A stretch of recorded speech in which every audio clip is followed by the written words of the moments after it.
જરા વિચારો, આપણા શરીરની અંદર એક એવું જબરદસ્ત એન્જિન છે જે એક સેકન્ડ માટે પણ અટકતું નથી.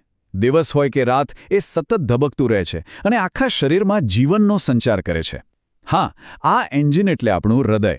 તો ચાલો આજે આપણે આ અદ્ભુત પંપની અંદર જઈને એની રચના અને કામગીરીને એકદમ સરળ ભાષામાં સમજીએ. પણ આ સફર શરૂ કરતા પહેલા એક મૂળભૂત સવાલ. આપણું શરીર અબજો, કરોડો કોષોનું બનેલું છે, તો પછી આપણા પગના અંગૂઠાના નખથી લઈને માથાના વાળ સુધી દરેક નાનામાં નાના કોષ સુધી ઓક્સિજન અને પોષણ પહોંચે છે કઈ રીતે? આ તો કોઈ મોટા શહેરમાં કરોડો લોકો સુધી રોજ ટિફિન પહોંચાડવા જેવી વાત થઈ નહીં? કેવી રીતે થતું હશે આ બધું? પણ આનો જવાબ છે ને, એ એકદમ સરળ અને એટલો જ સુંદર છે. આ બધું શક્ય બને છે માત્ર એક અંગને કારણે, આપણું હૃદય. એ ખાલી એક પંપ નથી, પણ એક સ્માર્ટ બે બાજુવાળો પંપ છે.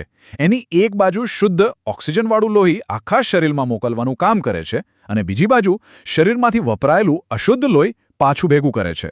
આ જ આપણા શરીરના આખા ડિલિવરી નેટવર્કનું હેડક્વાર્ટર છે. તો ચાલો આખી ડિલિવરી સિસ્ટમ કામ કઈ રીતે કરે છે એને જરા નજીકથી જોઈએ. આ આખી સિસ્ટમનો જે હીરો છે ને, એ છે લોહી. એ એક સુપરફાસ્ટ ડિલિવરી ટ્રકની જેમ આખા શરીરમાં સતત ફરતું રહે છે અને બધી જરૂરી વસ્તુઓ પહોંચાડતું રહે છે. તમે લોહીને એક જીવંત નદી જેવું જ સમજી લો. એ પાચનતંત્ર પાસેથી પોષક તત્વોનો નાસ્તો ઉઠાવે છે, ફેફસામાંથી ઓક્સિજનનો તાજો શ્વાસ ભરે છે અને આ બધું જ શરીરના દરેક કોષના દરવાજા સુધી પહોંચાડે છે. પાછા ફરતી વખતે એ કોષોનો કચરો પણ ભેગો કરી લે છે. અને એટલું જ નહીં, આ નદીમાં આપણા સૈનિકો જેવા શ્વેતકણો પણ તરે છે, જે બીમારીઓ સામે લડે છે, અને સાથે જ ઘા રૂઝાવનાર પ્લેટલેટ્સ પણ હોય છે. ખરેખર અદ્ભુત છે. સારું, હવે આખી સિસ્ટમને સમજવા માટે એકદમ સિમ્પલ નિયમ યાદ રાખવાનો છે. શરીરમાં લોહીના બે અલગ અલગ હાઈવે છે. એક છે લાલ રંગનો હાઈવે, જે ઓક્સિજનથી ભરપૂર શુદ્ધ લોહીને હૃદયથી દૂર આખા શરીર તરફ લઈ જાય છે, અને બીજો છે વાદળી રંગનો હાઈવે, જે કાર્બન ડાયોક્સાઇડવાળું અશુદ્ધ લોહી શરીરમાંથી પાછું હૃદય તરફ લાવે છે. આ લાલ અને વાદળી રંગ આપણે આગળ પણ યાદ રાખીશું, કારણ કે એ બધું સમજવામાં મદદ કરશે. પણ તમને તો ખબર જ છે, વિજ્ઞાનમાં હંમેશા એકાદ અપવાદ તો હોય જ. અહીં પણ એવું જ છે. આ લાલ વાદળીનો નિયમ હૃદય અને ફેફસા વચ્ચેના જોડાણમાં ઉલટો થઈ જાય છે. કેમ? કારણ કે ધમનીનો મૂળ નિયમ એ છે કે તે લોહીને હૃદયથી દૂર લઈ જાય છે. એટલે હૃદયથી ફેફસામાં જતી નળી ભલે અશુદ્ધ લોહી લઈ જતી હોય, એ કહેવાય ફુફ્ફુસ ધમની. અને શિરાનો નિયમ છે લોહીને હૃદય તરફ લાવવાનો. એટલે ફેફસામાંથી હૃદયમાં આવતી નળી ભલે શુદ્ધ લોહી લાવતી હોય, એ કહેવાય ફુફ્ફુસ શિરા. આ નાનકડી વાત યાદ રાખવી ખૂબ જ જરૂરી છે. તો ચાલો હવે એક કામ કરીએ. આપણે પોતે એક રક્તકણ બની જઈએ અને આખી સફર એની નજરથી જોઈએ. આપણી યાત્રા શરૂ થાય છે ફેફસામાં, જે એક વ્યસ્ત પિકઅપ પોઈન્ટ જેવું છે.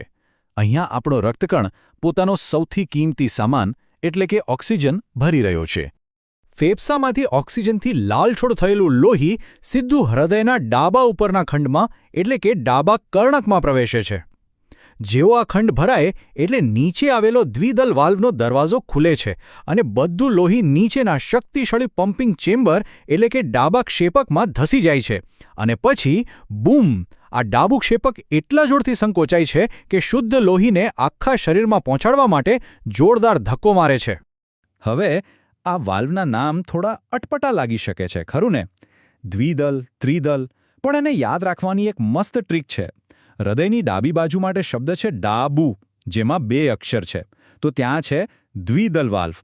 અને જમણી બાજુ માટે શબ્દ છે જમણું, જેમાં 3 અક્ષર છે, તો ત્યાં છે ત્રિદલ વાલ્વ. છે ને એકદમ સહેલું? તો આપણો રક્તકણ હવે ધમનીના મોટા હાઈવે પરથી ઉતરીને શરીરની એકદમ સાંકડી ગલીઓમાં એટલે કે કોષો સુધી પહોંચી ગયો છે. અહીં એનું ફાઇનલ ડેસ્ટિનેશન છે. એક કોષ જે ક્યારનો પોતાની ઓક્સિજન ડિલિવરીની રાહ જોઈ રહ્યો છે. અને અહીં જ અસલી જાદુ થાય છે. આપણો રક્તકણ કોષને ઓક્સિજન આપે છે. કોષ આ ઓક્સિજનનો ઉપયોગ કરીને આપણે ખાધેલા ખોરાકને બાળે છે અને આપણા શરીર માટે ઊર્જા પેદા કરે છે. આ એ જ ઊર્જા છે જેનાથી આપણે દોડીએ છીએ, વિચારીએ છીએ અને જીવીએ છીએ. આ એક પ્રકારનો સોદો છે. ઓક્સિજન આપો અને બદલામાં કચરો એટલે કે કાર્બન ડાયોક્સાઇડ લઈ લો. બસ, મિશન કમ્પ્લીટ. ઓક્સિજનની ડિલિવરી થઈ ગઈ. પણ હવે આપણા રક્તકણનો રોલ બદલાઈ ગયો છે.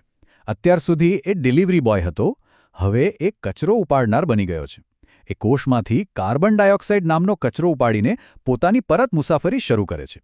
અને અહીંથી શરૂ થાય છે એની ઘર વાપસીની સફર. હવે એનું લોહી ઓક્સિજનને કારણે લાલ નથી, પણ કાર્બન ડાયોક્સાઇડને કારણે વાદળી રંગનું થઈ ગયું છે.